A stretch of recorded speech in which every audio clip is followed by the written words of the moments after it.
everybody, BoxingFirstVlog back at you with another video. Came to touch in with you this time with the results from the Danny Roman.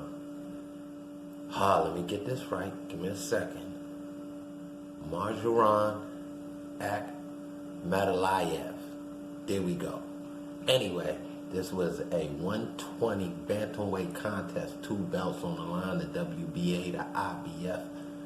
Man, big salute to Danny Roman for giving this young upstart 7 fights in a shot at not one belt, but both of them.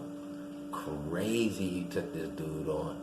I hope that he got a rematch clause etched in there somewhere. I'm not sure. Haven't heard anything at this point, but if I do get that information that there'll be a rematch for this fight, I'm bringing that right at you first off.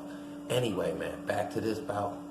Came out with the young guy, the young upstart, the young fast-track dude, double champ, 8 fights in, gave him the nod, 116, 112, around that scorecard, I believe, throughout the 3 judges. Gotta be honest with you folks, Danny won the fight. He won the fight by a round, maybe 2. He came on late. He threw a lot of body work early in that fight.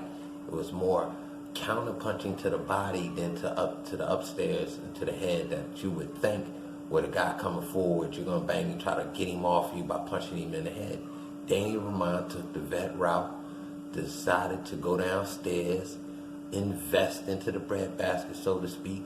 And I do believe it paid off, because if you look at that fight real closely, you got the 8th, starting in the 8th, the 9th, and the 10th round, Danny Roman was coming forward, and he was sneaking in that uppercut.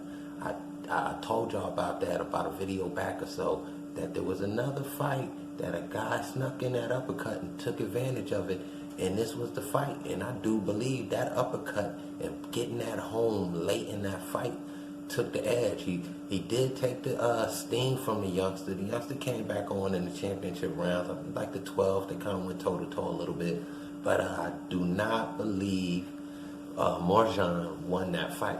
That's just my point of view. Maybe, you guys could probably take a look at it and dig into some highlights, check out a few rounds. It was a lot of back and forth action. Like I stated, Roman was counter-punching, going backwards a little bit, but not backwards running, backwards defensive, letting the young buck punch a lot of hooks coming from the outside. So he decided to slip some uppercuts to the sternum, some short right hands to the body. And the youngster did a lot of shoe shine sort of combination punching to me. I guess the judges like that. I didn't prefer it. I give him credit on the volume.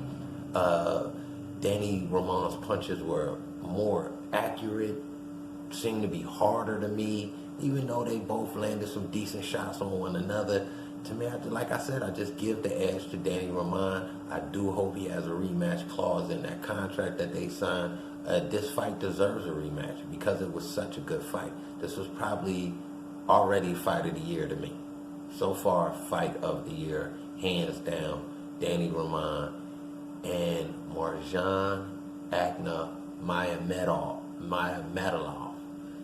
Sorry if I butchered your name, man. I try to pronounce it properly the first time. You guys know how these names give me difficulties. But I salute them to this as combatants and to the new champ. Let's see if we can get back in there and put them belts back on the line, man. This is BoxingFirstVlog giving you his latest information. Hit that like, hit that subscribe. Drop a comment, man. This is an interactive platform. Rock with me, man. We over there on Instagram. We got some work coming soon. We here. We working.